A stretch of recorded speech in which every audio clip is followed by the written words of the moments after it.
नमस्ते दोस्तों, आप लोगों का स्वागत है मेरे चैनल स्कैरी स्टोरीज पर। मैं आप लोगों के लिए डरावनी कहानियाँ लेकर आई हूँ।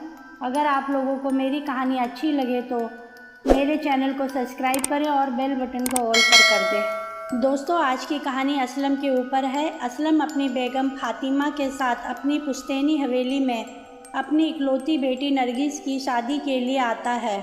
वो उसी हवेली में शादी के लिए लड़के भी देखता है। वो हवेली लखनऊ में थी और उस हवेली की देख रेख दाई जान करती थी। दाई जान बहुत बूढ़ी थी। हवेली के तहखाने में किसी को जाने की इजाज़त नहीं थी, क्योंकि तहखाने में असलम के पूर्वजों ने एक जिन को कैद कर रखा था।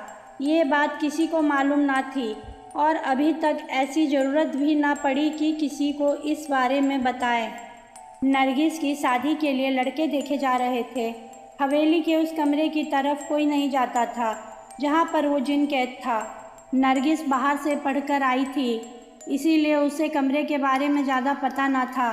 पर एक दिन नरगिस दाई जान से उस कमरे के बारे में पूछती है तो दाई जान नरगिस को बताती है कि उस कमरे में आपके पूर्वजों ने कई साल पहले एक जिन को कैद कर रखा है। अब वो बहुत ताकतवर हो गया होगा। तो नरगिस बोलती है कि दाई जान, एक बार आप मुझे उस कमरे में लेकर चलें। तो दाई जान नरगिस को उस कमरे के साथ साथ उधर जाने से भी मना कर देती है। जिन पहले से भी ताकतवर हो गया था। नरगिस जिन के बारे में जानने के लिए उत्साहित थी, इसलिए जिन नरगिस को अपनी तरफ आकर्षित करता है। जब नरगिस रात को सोती तो उसे किसी की नरगिस नरगिस पुकारने की आवाज़ आती और वो नींद से उठ जाती। ऐसा उसके साथ कई दिन तक होता रहा। फिर एक दिन नरगिस ने दाई जान से पूछा कि दाई जान, जिन को काबू में कैसे किया जाता है। तो दाई जान ने बोला कि उसी कमरे में जिसमें जिन कैद है, उसी में एक बॉक्स में वो मंत्र लिखा हुआ रखा है। फिर दाई जान नरगिस से बोलती है कि नरगिस, तुम ये सब क्यों पूछ रही हो। तो नरगिस बोलती है कि बस ऐसे ही दाई जान।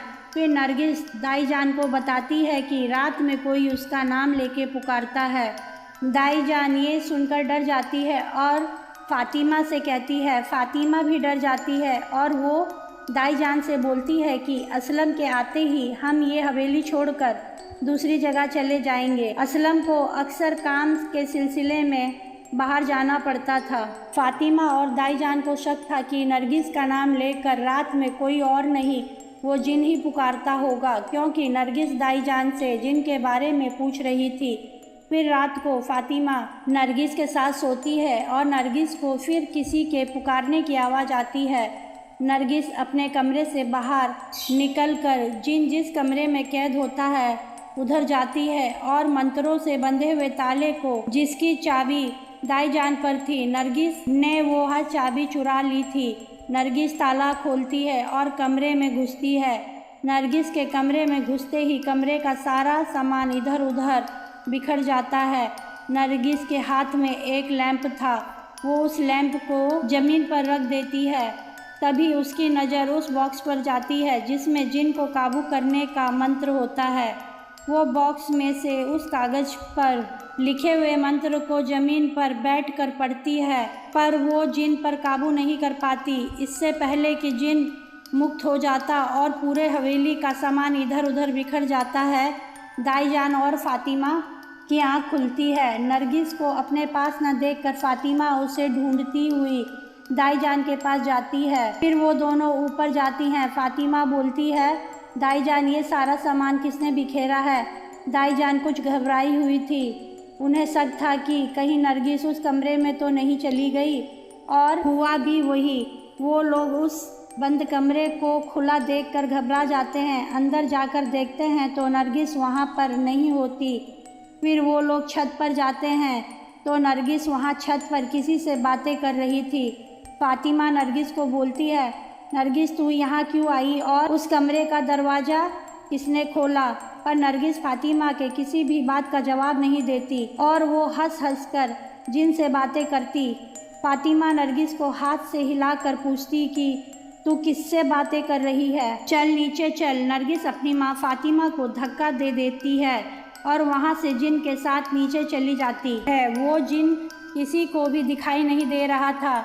दाईजान फातिमा को ज़मीन पर से उठाती है। फातिमा बहुत रोती है और बोलती है, दाईजान मेरी बच्ची को क्या हो गया।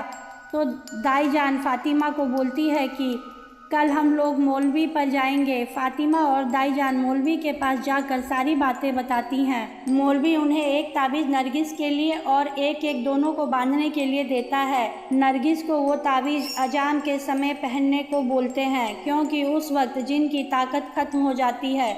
फातिमा जैसे ही अजाम शुरू होता है वैसे ही नरगिस को सोए हुए में वो ताबीज़ हाथ में बांध देती है।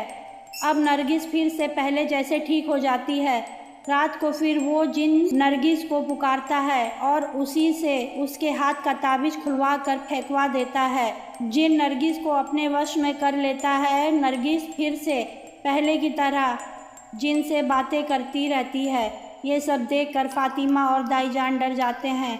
फातिमा नरगिस का हाथ पकड़ती है तो नरगिस फातिमा को पीछे धक्का दे देती है और उसका गला पकड़कर बोलती है कि तू मेरे बीच में मत आ, नहीं तो मैं तुझे जान से मार दूंगी।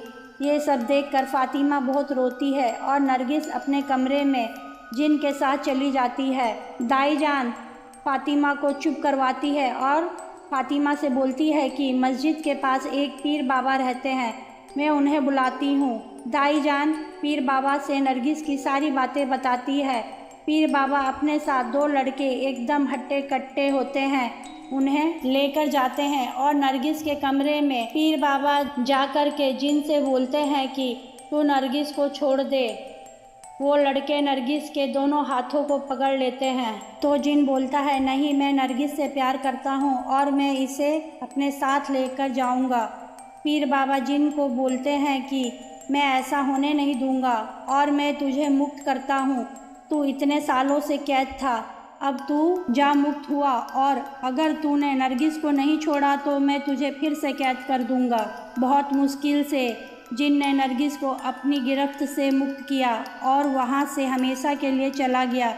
फातिमा और दाईजान पीर बाबा का शुक्रिया करते हैं। अब नरगिस एकदम ठीक हो जाती है। दोस्तों, आप लोगों को अगर मेरी कहानी अच्छी लगे तो मेरे वीडियो को लाइक और कमेंट करें और मेरे चैनल को सब्सक्राइब करें।